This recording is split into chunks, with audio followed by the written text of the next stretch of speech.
Yes, hello everyone. We, let me just take you back to let the speaker start. We are 13 minutes late, so Ariel, you can take over you can continue the session for session two. And if you guys are just joining us, and I mean just joining us right now, we had session one, and session one will be on YouTube. So we are going to share every resource after the session. So Ariel, you can just continue.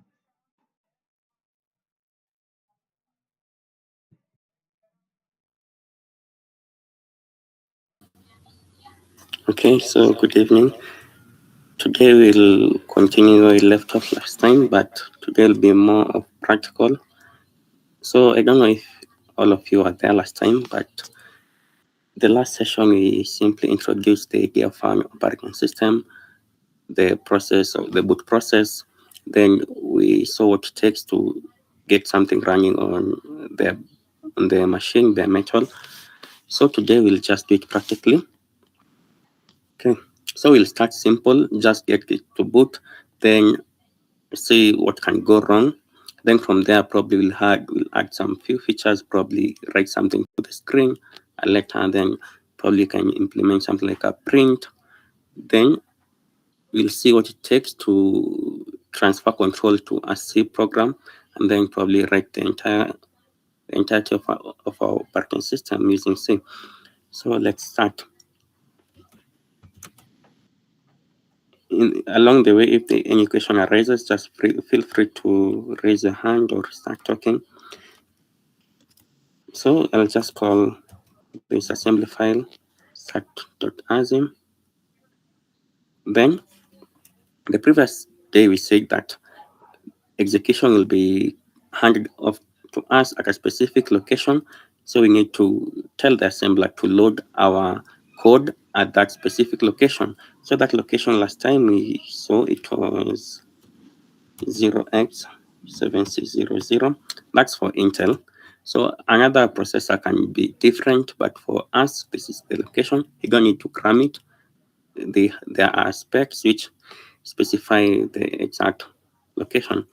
Then we say that we need a signature, which was 0x. Let me just define it as a boot signature, a variable boot signature. Then we say that the way to define a variable in assembly, you say D for define and then the size. So this size is word, which is 16 bits, 2 bytes. So the signature was 0xAA55. Again, this is specified by the processor. So no need to cram it. And then we said we need to do some padding. So times TB. I always forget the syntax. So times mark. Let's just try it. If it fails, we'll revisit. So that minus that. Then it was TB0. So the previous session explained that times takes in the number of times to repeat we call it repetition. Then you give it the instruction. So in our case, the number of times to repeat is this equation here. Then not to repeat is this instruction. So create zeros this number of times. Then the previous time the last session I also explained that dollar specifies the current location or the current address. We'll just call it address. Then dollar specifies the beginning of our code. So simple arithmetic, taking the current location, current address, minus the beginning of our program. Let me call it program begin. It should give us the size of the size before this point. So it should give us the size of everything upwards. Then we fill the rest, the remaining part, with the zeros. So this gives us the size. So briefly, you can just replace 510 minus program size, because this just calculates the program size. In fact, I can do something better. I can use a macro. The problem is I always seem to forget the syntax, but I'll go, I think it's EQ. Then I'll do dollar minus dollar. And then, because this is a macro, I think it won't be part of the instruction. So I'll just paste it here. And then here, instead of doing this funky thing, I'll just do program size. So now the intent is clear that what you're just calculating is the program size. So it doesn't look like magic. Then remember, we already reserved the last 2 bytes for this signature, which means you remain with 510 bytes. Remember, I said that a sector is what is loaded, sector,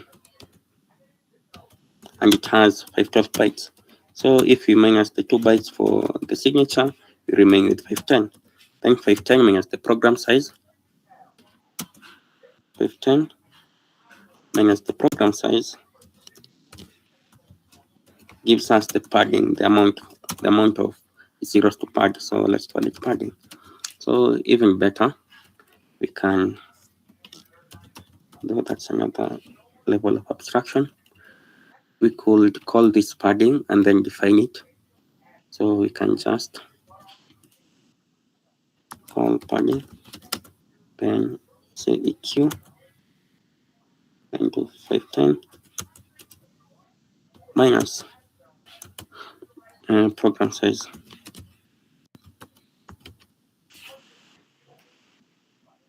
And then here we just repeat the padding times. So let's call it padding. And then our code should boot at this point. So I think I can safely delete this.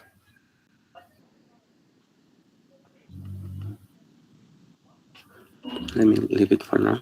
Let's try to compile it or to assemble it. So I'll use a makefile.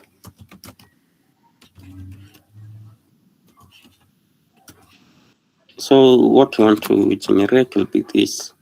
Should I call it start.bin? Let me call it boot.bin.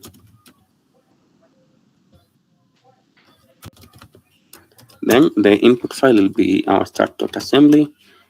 In a future session, I'll explain about the tooling. So probably this process shouldn't worry you too much, but how do you call it? The idea behind writing the code is what you should be more concerned with at this point.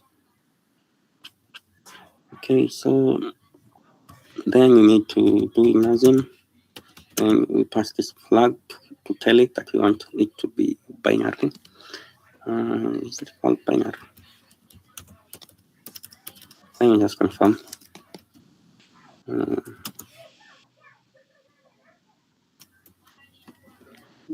flag imagine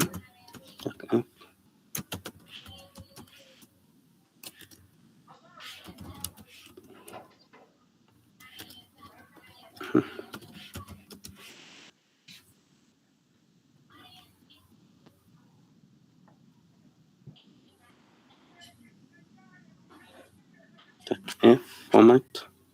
Not that one.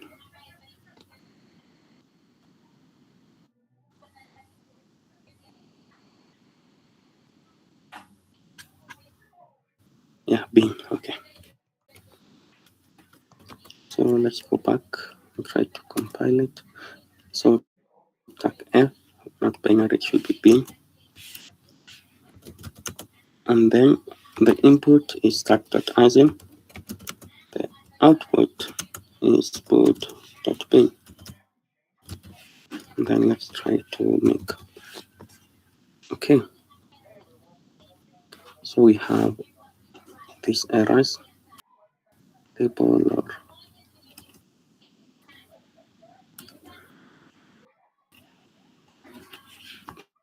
okay, so we need a label. Let's call it start. I'll explain. And then try to make a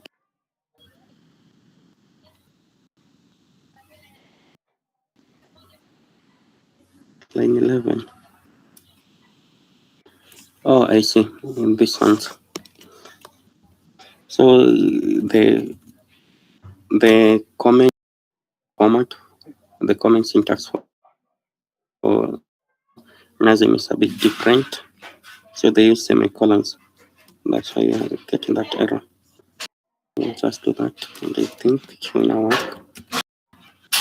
Okay, line 23. That's the error. Line 23.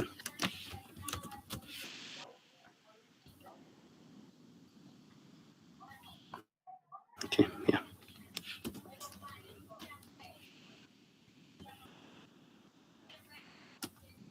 Okay, now we have commented about the comments, and now we are able to assemble it. So if we check the size, then if we check the size, ls l is it you see the size is 12 bytes, so that's one sector. Then the other thing we need to do is just to try to run it. We'll use QEMU. So instead of hard coding it, I'll create another file and call it run.sh. And then the syntax QEMU, then system, then I think we'll use this. Then let's give it boot.bin. So it's mount.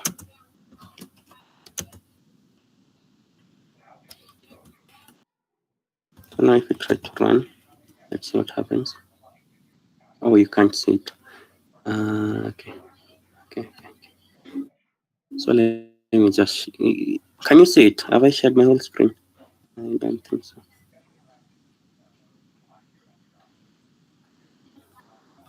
So let me just reshare my whole screen.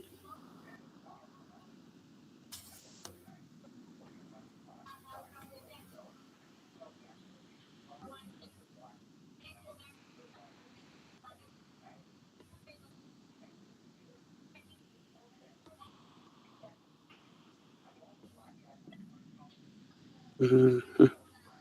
I have a problem sharing the screen, so let me just log out then relog in. Just 1 second.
Okay, I'm sorry.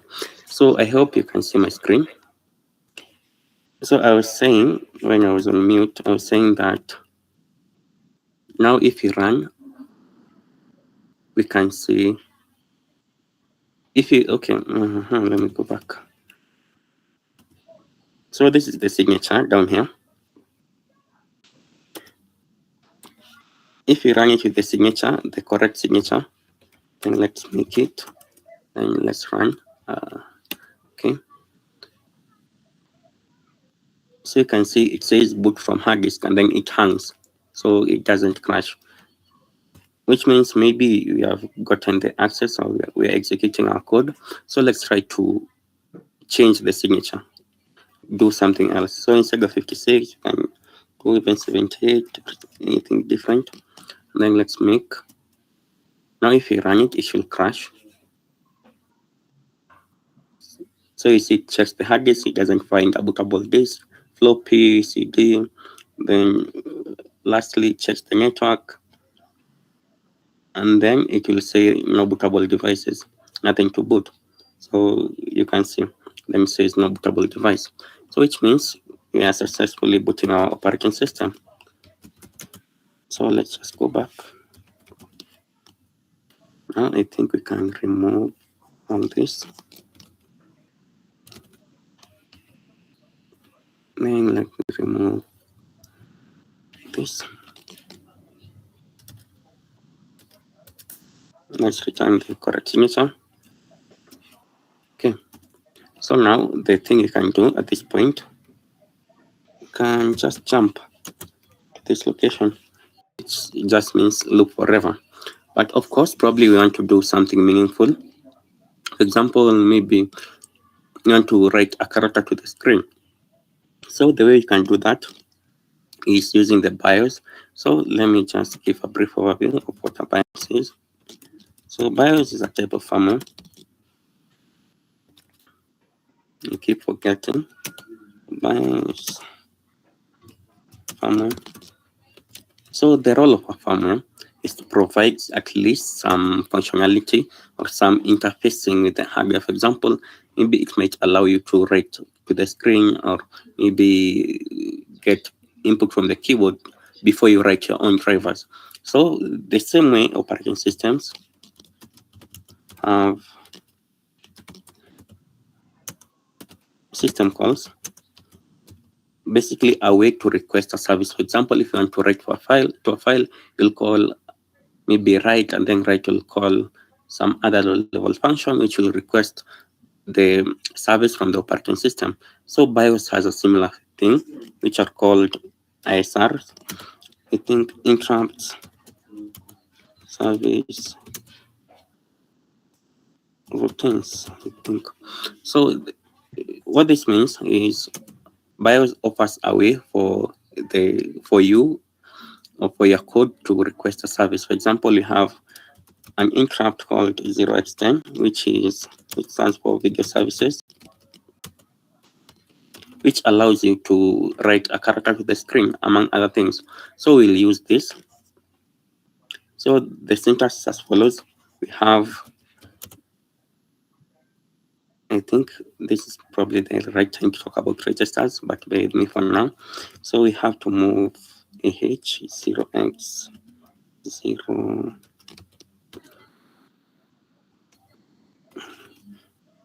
I'm not sure if that's the right thing. We'll check it out. Then AL, you need to move the character, I think. Let's try A. Then you need to give it int 0x10. Let's try to make, let's try to run and see what happens.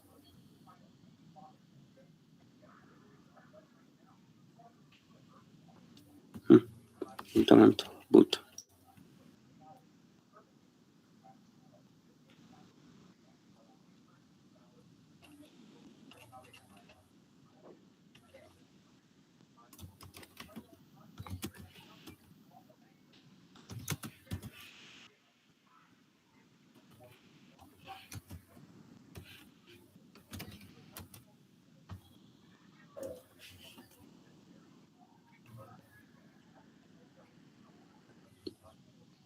Not a bootable device. That's surprising. Let's wait. Oh, 520. So I see. Somehow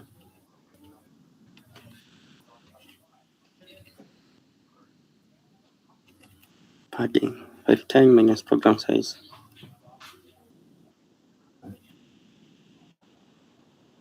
Uh-huh.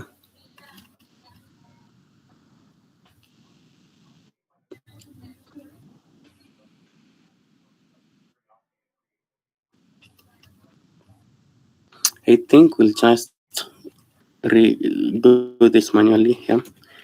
Probably that constant messes some things. So let me just redo it. 10 minus.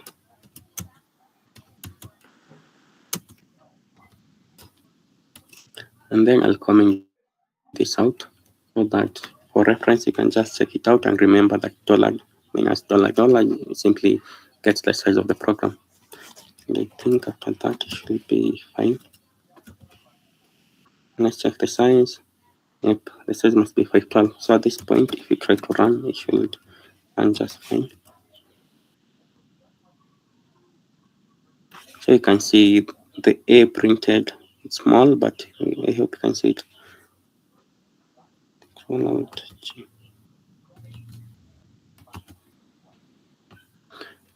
So let me explain about registers. Then we go to BIOS interrupts. So registers are just small memory location inside the processor. In Intel, we have I think 8. So we have registers which are small memory locations, inside the processor. Okay, so an example of a register is EX, have EBX, ECX, EDX, then you have EDI, ESI, then EBP, and ESP. At least for now, these are the major instructions that we'll encounter. These are general purpose registers, which means you can use them for almost anything. However, there are some general purpose registers that have specific purposes. So these instructions, E signifies that it is 32-bit, at least in Intel. Then you can drop the E. So for example, EX, if you drop the E, then you have a X, which will be 16 bits. Same thing for EBX. So if you have EBX, then you drop the E, you have the X, and then this is still 16 bits. Then you can also drop the X. So for example, in EX, you have AX for 16 bit. Then AL means 8 bits. The L stands for low. I'll explain what that means in a few. Then you can also have AH, which is also 8 bits. The H stands for high. So if you have 16 bits, then you have bytes at 8 bits. So to add them up, you get 16 bits. So the low bits are the high bits and the AH. So at this point, we move 0xe to AH, then you move the character A to AL. So why did I do that? This is dictated by the BIOS. So the BIOS says that for interrupt 0x10, you have different services. So AH is where you put the service you need. For example, in this case, this is printing to the screen, print to screen. Then AL is where you put the character. Think of it like a function, so like a C function or something. Let's call it int. Let's call it right to screen. Right to screen. Or let's call it right car. So it takes in the service into service. Then it takes in the character to print car. See, let's call it like that. And then now the service is passed in the AH, then the character is passed in AL.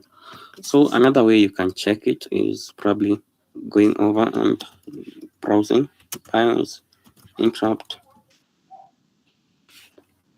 You can see you have been given the suggestion.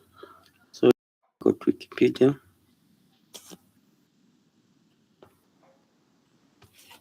Mm.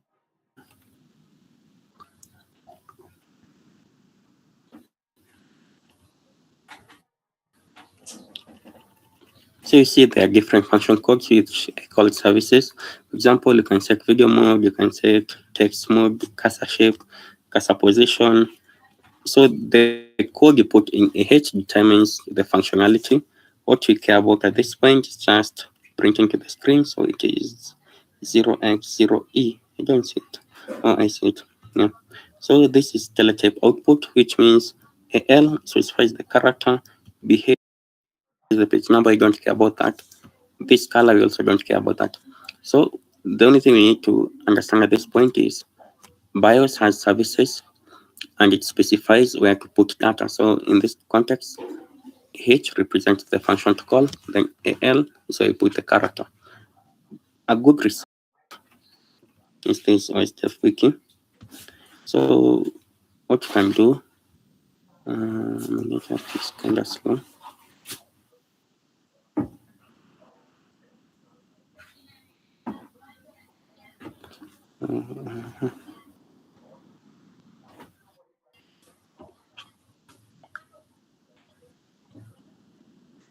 As we wait for it to load, just talk about something else.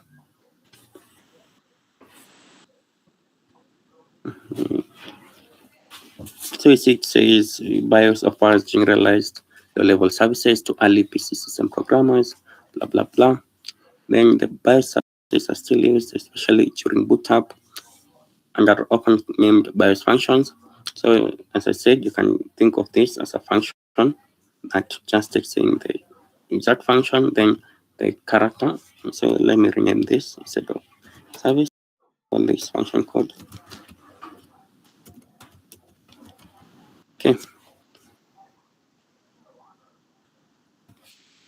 To access a BIOS function, you generally set the AH CPU register. So you see this is mandated by the BIOS, so it's not arbitrary. It's not magic. You just need to read the spec.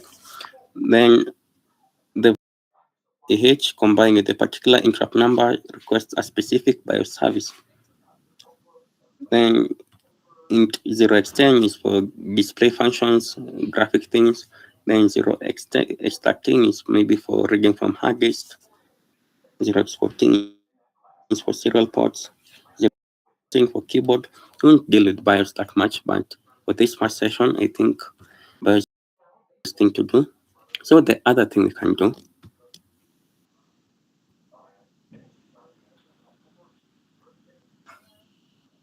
let me check if we have any questions. Okay.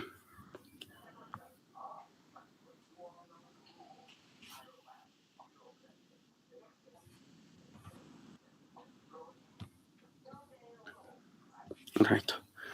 So we can take this thing that prints a character and put it in its own function. So the way functions work in assembly is you create a label. So the label is the name of the function. So let's call this function right car. Then when you want to return from a function, you need to call ret.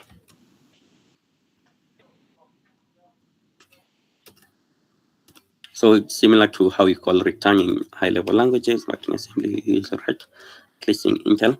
Then let's do the jump here. Okay. Then you need a way to specify where will the will the arguments be passed. So in this case, we'll just assume that the caller will pass the character in AL. Then it a function, you just need to do call, then give it the name.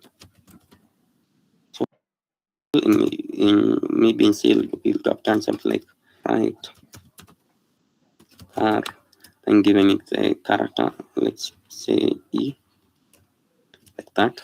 But in assembly, you need to specify where, or you need a way to agree with the function where you'll pass the arguments. In this case, you'll pass the argument in AL, which is the character. So let's do B this time. Then when you call write, it will jump here, it will execute. Then when you return, it will return to the next instruction after call.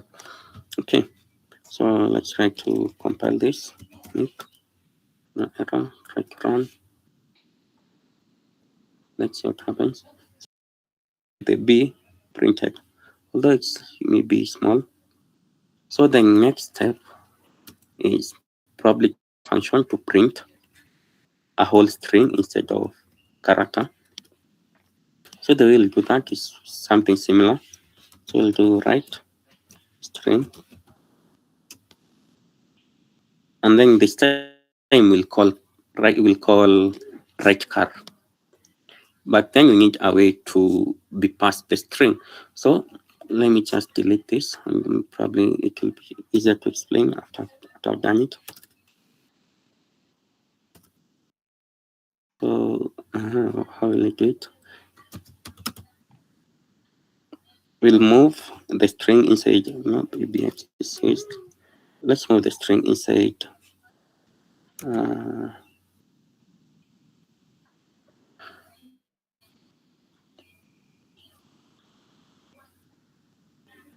Let's move the string edx.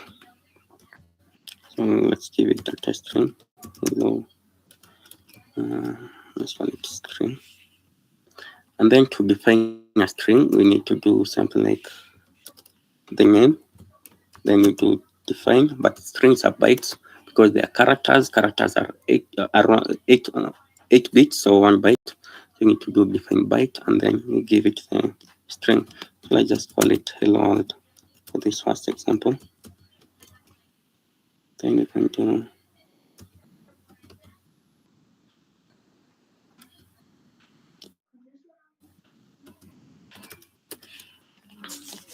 okay. So the reason I've appended the 0 here is we'll go in a loop and then we'll check. If the character is 0, then stop printing. If it's not 0, call write char.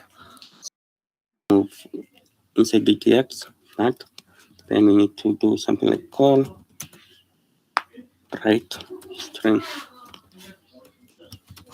Okay. Then the next thing we need to do here is to know the string. When you move string inside DTX, the pointer to the beginning of the string is stored in EX. So we'll just do something like move AL.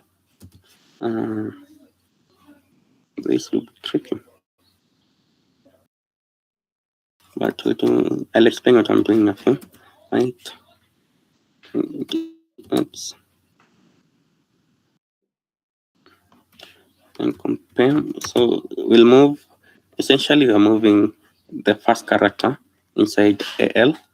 Then we'll compare AL with 0. Then if it's 0, we'll jump to, let's call it, and write string. So jump just jumps to whichever location you specify. Call this and write string.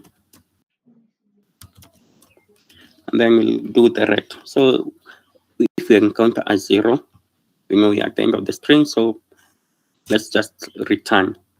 Else, we'll call write. Call write char. Then we'll increment dx. Let's plain y, then jump to right string.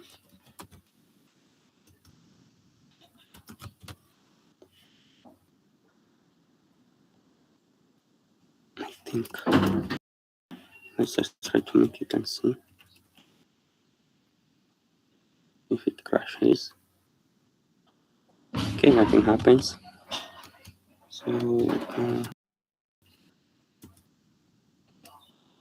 we call it move dx, call right car, move al.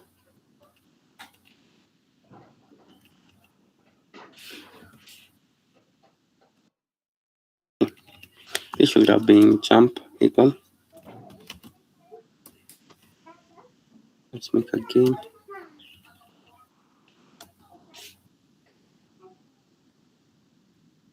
Okay, hello world.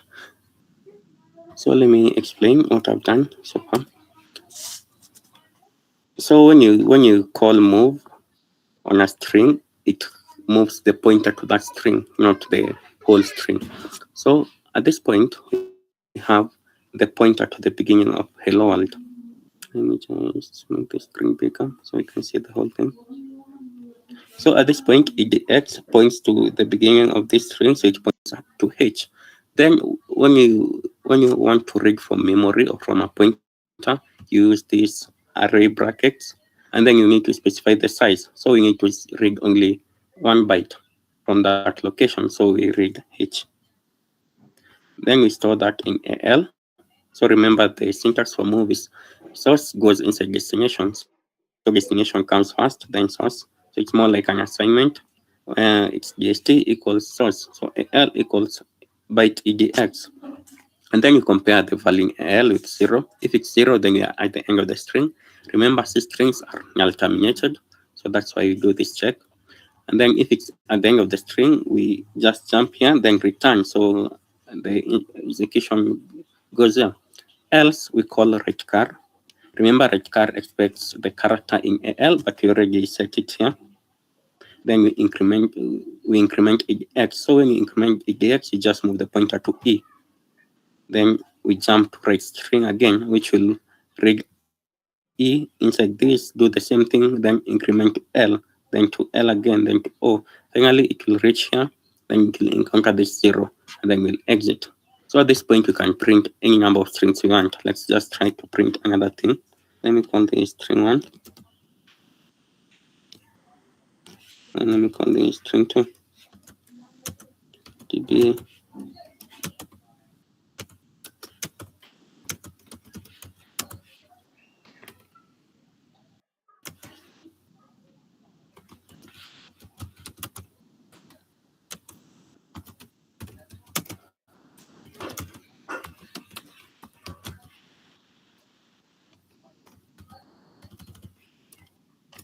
So let's try to do that. So let's call that, then let's move x. Let's move x string 2. This will be string 1. Then let's call right string.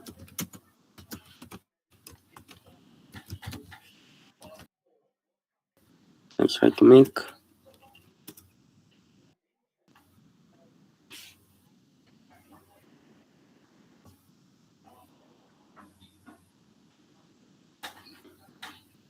So we need new lines, probably. Let's add new lines.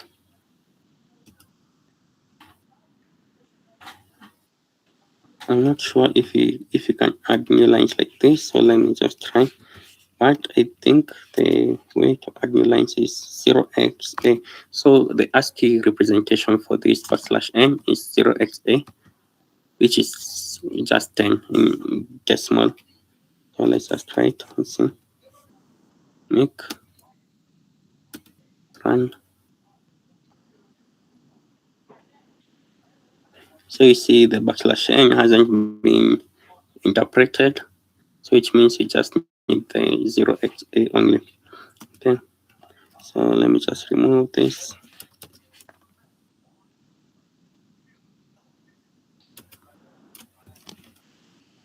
Let's make again. clear. Next one.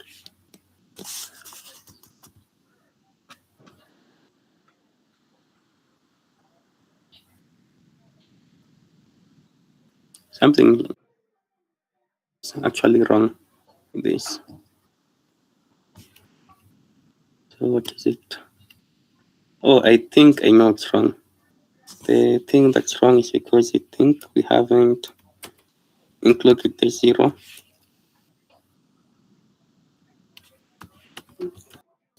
X and zero x is zero. And let's try this again.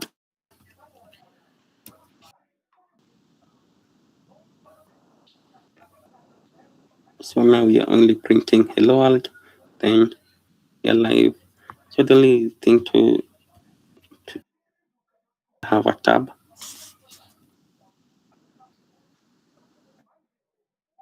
We have a tab.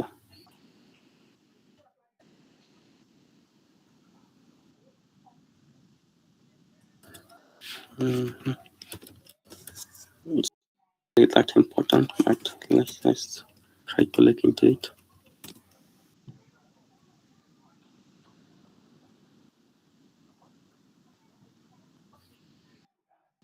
Okay, so without a new line, it won't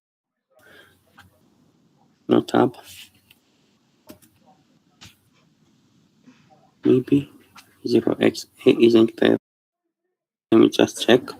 A new line in assembly.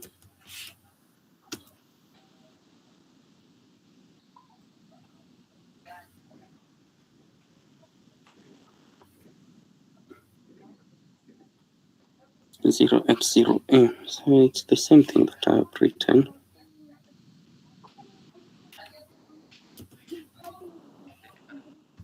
X0a. Peleka tu. Si ushaeka? Haya.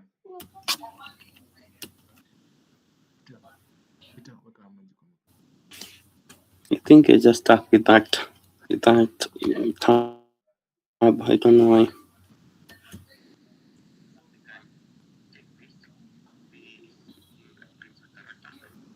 Line page.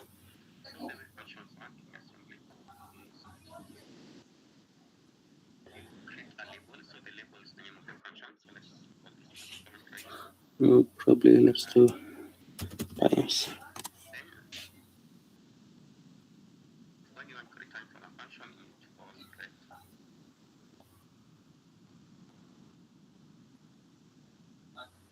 We will only move to keep it in the same column, creating a staircase effect. Okay, so he explain everything.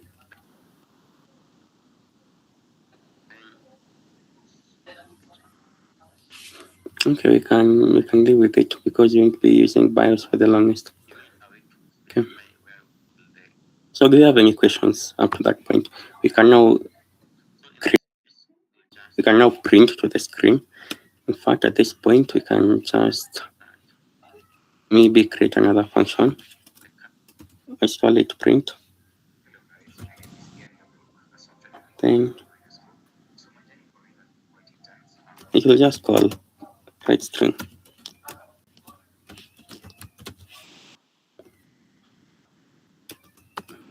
At this point, it will be a bit more intuitive.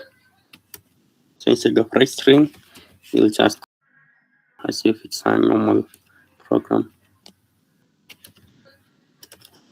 Call print.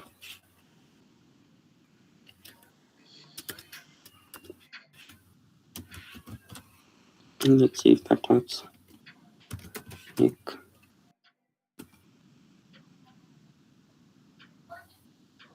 So it still works. Okay. So now we can probably see how we can maybe write error message. If we try to maybe set something and it doesn't work, we can write error message to the screen, among other stuff. Do you have any questions before we go to the next topic?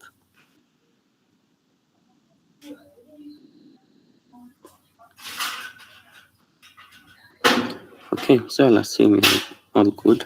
So I'll go to the next thing. Probably I'll delete these comments.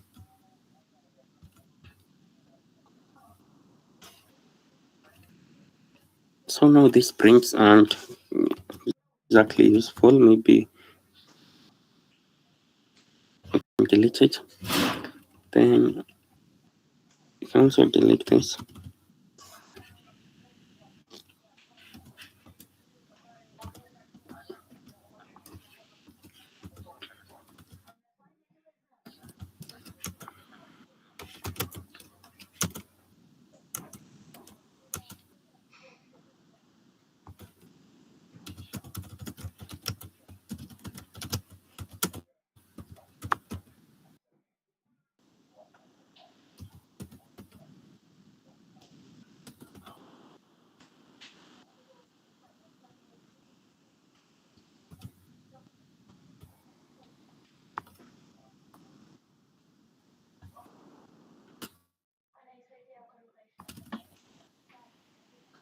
Right, so when we begin executing, we'll just call that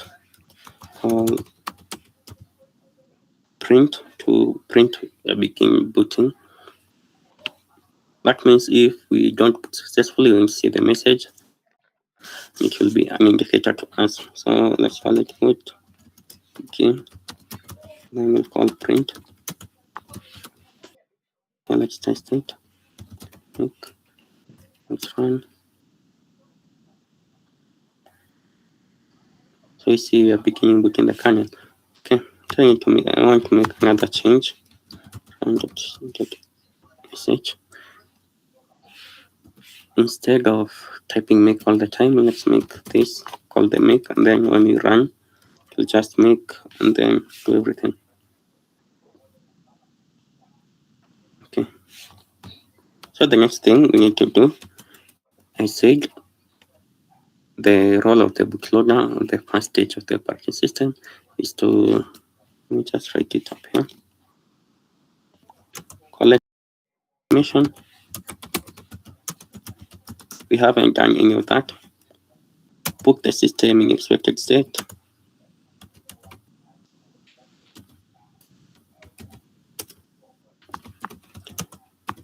In expected state.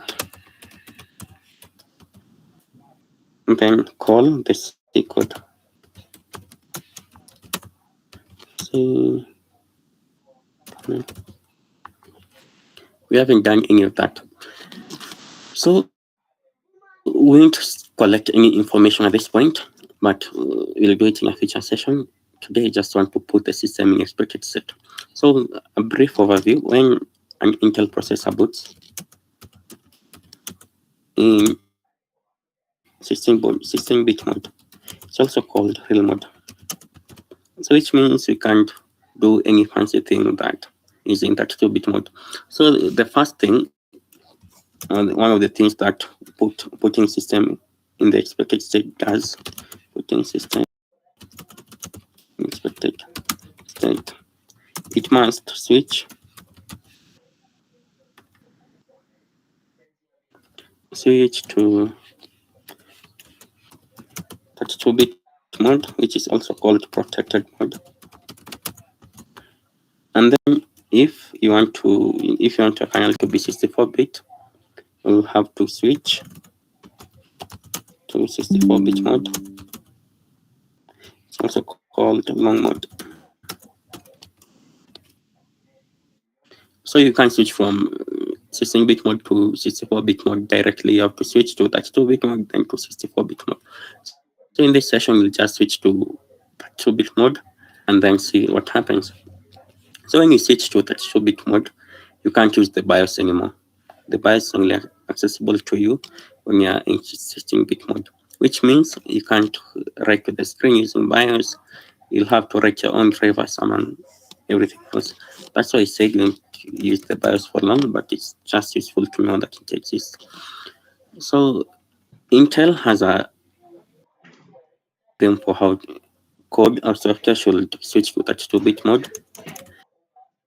The things you have to do is set up a 20-gate. I'll explain what this is. So a long time ago, Intel computers had 1 MB maximum memory, max RAM.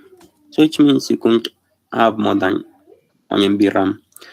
Because 64-bit Intel and 32-bit Intel are compatible with 16-bit mode, then they have this thing called the A20 gate, which basically emulates, or let me just emulates the 1 MB memory maps, maps, which means basically you have RAM.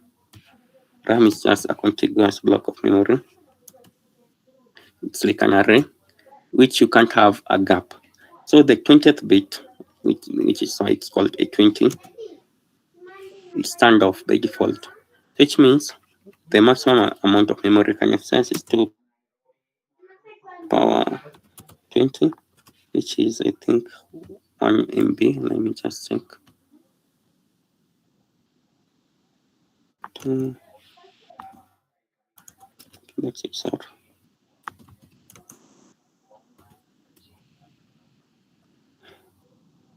It's this 10 thing, which is 1 MB, because 1 MB is 1024 times 1024, which is the same thing.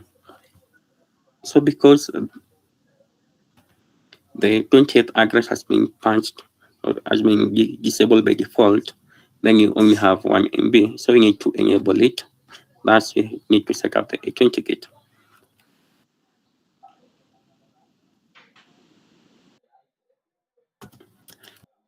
Thing we need to do, the reason why we enable the A20 gate is to be able to use RAM. Without enabling it, you will only be able to use 1 MB RAM. So the next thing we need to do is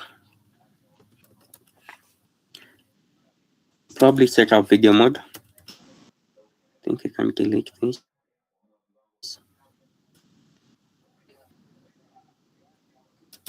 So the next thing is set up video mode. You can do one before the other. I don't think it's that strict. Set up video mode. Then the next thing you need to do, the reason why you need to set up video mode is because you need to write our own graphics driver if you need to bring to the screen, or maybe graphics. So that's why you need to set up video mode. Then the next thing you need to do is set up some system data structures. But at this point, you'll only set up something called GDT. Let's explain what that is a few.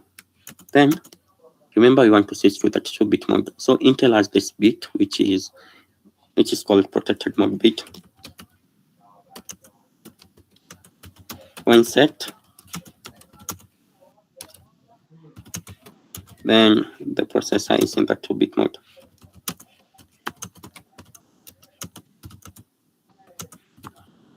So we need to set the P mode bit.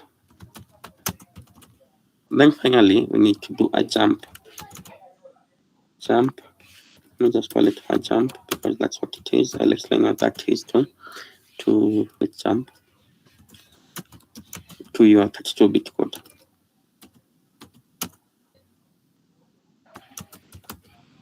And then now from there, your code will be in the 2-bit mode.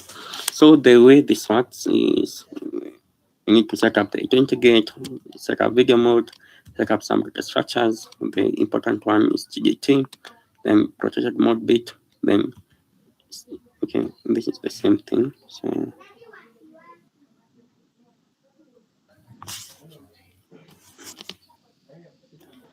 I think I'm going to do this. But then just make it like an explanation. Yeah. Then jump to 32-bit mode. So the first one is fairly easy. The second one is fairly easy. This is easy. This is easy. The only one that's a bit complicated is this one. But I'll explain it in depth. So another way you can get the algorithm.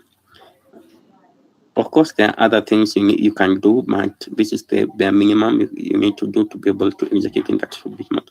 So let me just show you. where you can get information about it. So switch to the subject mode, uh, enter.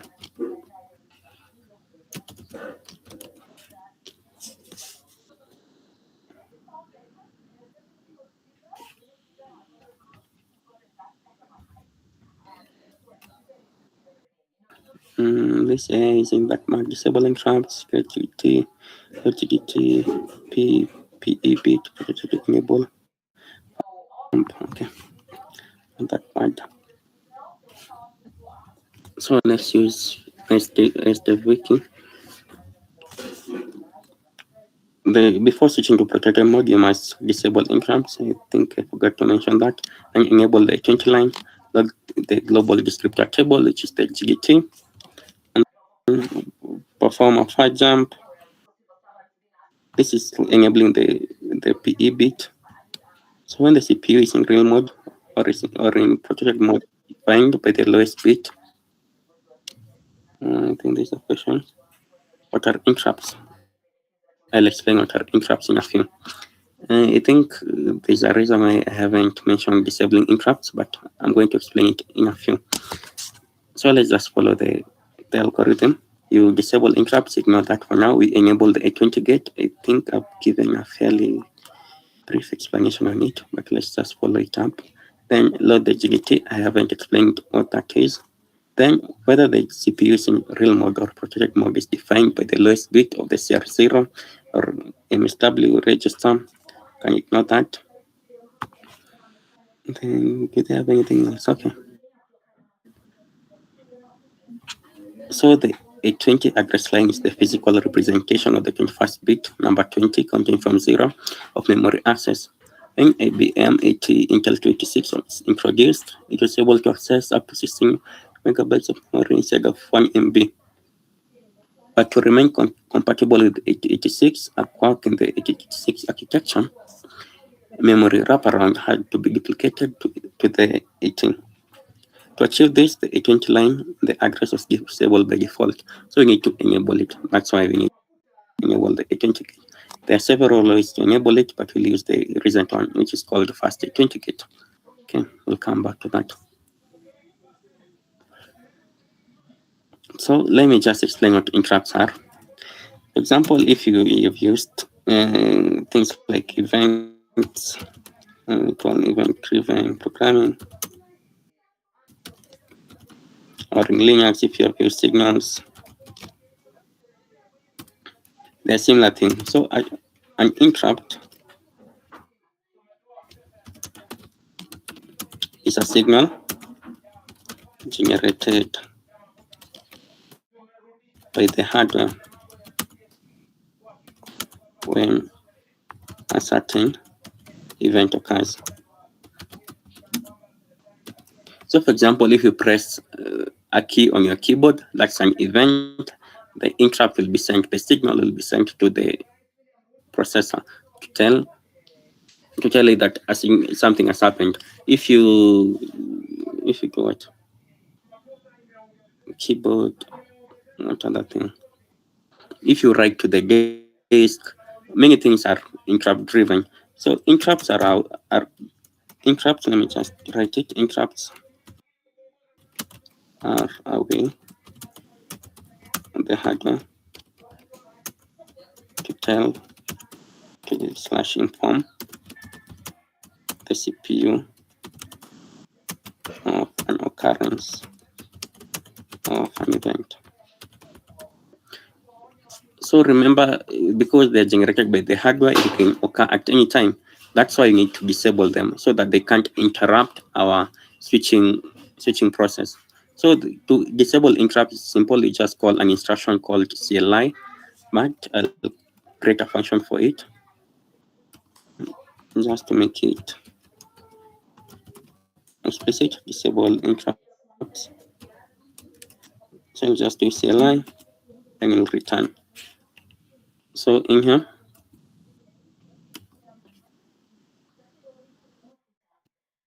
we'll call switch to protected mode.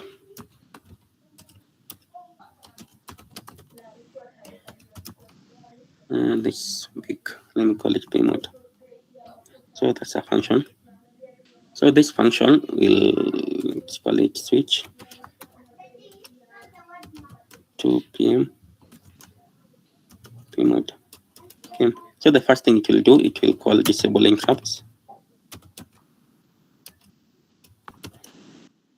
Of course, I don't need to create this as a function. I could do the disabling interrupts here, then set up video mode here. But probably this is maybe more how do I call it, more generic, and you can see. So we have handled to disable interrupts. Let's just go back to it. Is it disable interrupts? So this NMI, you can ignore it for now, but I'll explain it in a future session. But simply put, it means non-maskable interrupts. There are interrupts that can be masked, which means they can be ignored, but there are interrupts that cannot be ignored. So CLI disables the interrupts. Okay, the next thing I want us to do is, where was our algorithm? So let's do disable interrupts.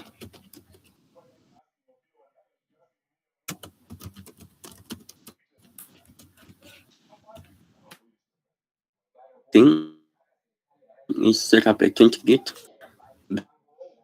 The way it's done, 20 git setup, 20 git.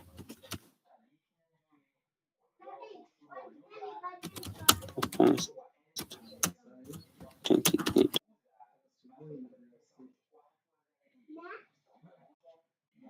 Something called ports. For example, your keyboard might be allocated a specific port number. The ports range from 0 to 65, 65, 35, which means the port numbers are 16-bit. So the port numbers are the way our software can interact with the hardware. So for example, there are instructions called in and out. So I'll call them read and write. So in, which is read, kicks in the port number to you. The value has been read from the device. It takes in the port and the data to write. It returns nothing. So to do that, I think I'll create these functions. So I'll just put device read. It will just take in, then you'll have to return it somewhere. So for our convention, I think we need to specify where we'll return values. So let me just up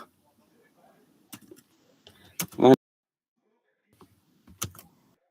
returned in x for that 2-bit, x for 16-bit,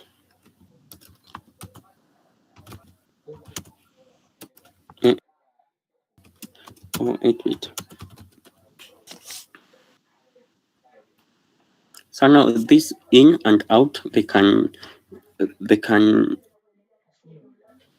let me just preface them. They have this variety. They have in B, in W, then in double word. So this means it writes 8 bits. This means it writes 16 bits. This means it writes 32 bits. So for our convention, in this case, the caller will move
Just explain it in a few. So I'll do R 0x02. Then you need to write it back. So move gates,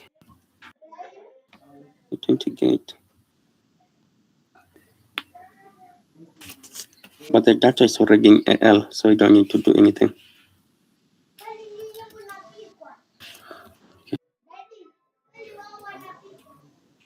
So let me just take you back to this spec.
92, then you need to OR the with 2, check the eject the second bit, and then you write it back.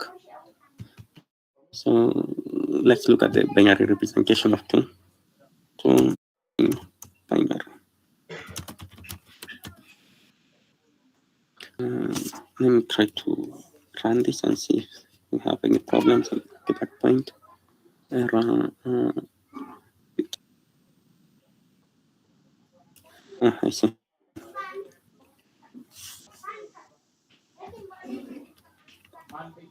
This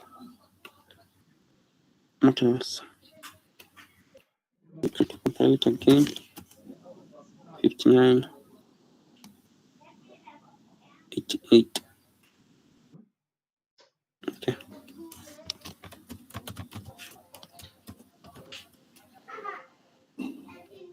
This should have been called.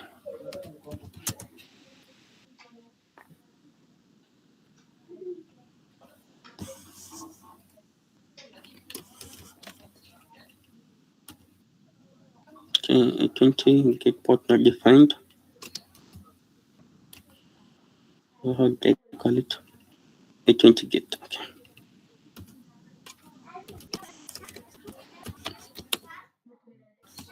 So let's try to see. Okay, we haven't crashed, so which means you're still doing the right thing, but we have no way of knowing if 20 get or not. So let's go back. I don't think we even called it. So I need to call this is step. We need to return because it's a function. Then we need to call set a 20 get.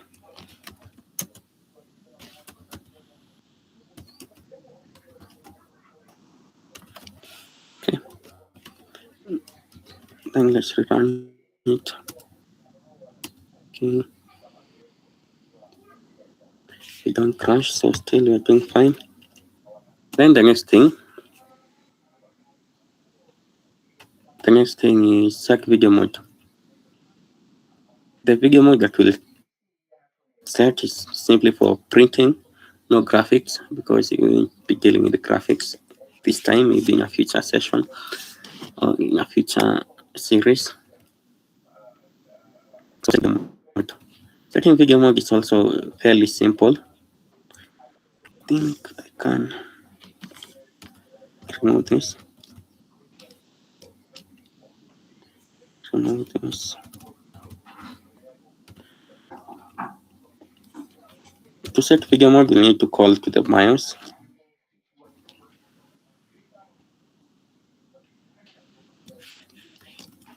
Let me set video mode. So the function code, I think it's 0x 0x03, I think. AL. Let me just confirm it. BIOS was the picking.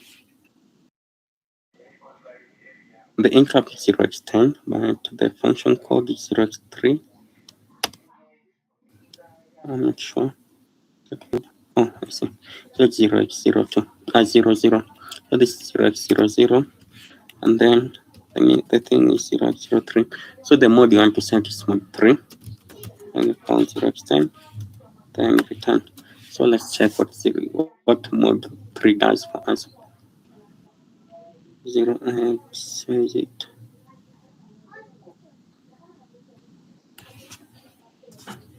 Set video mode.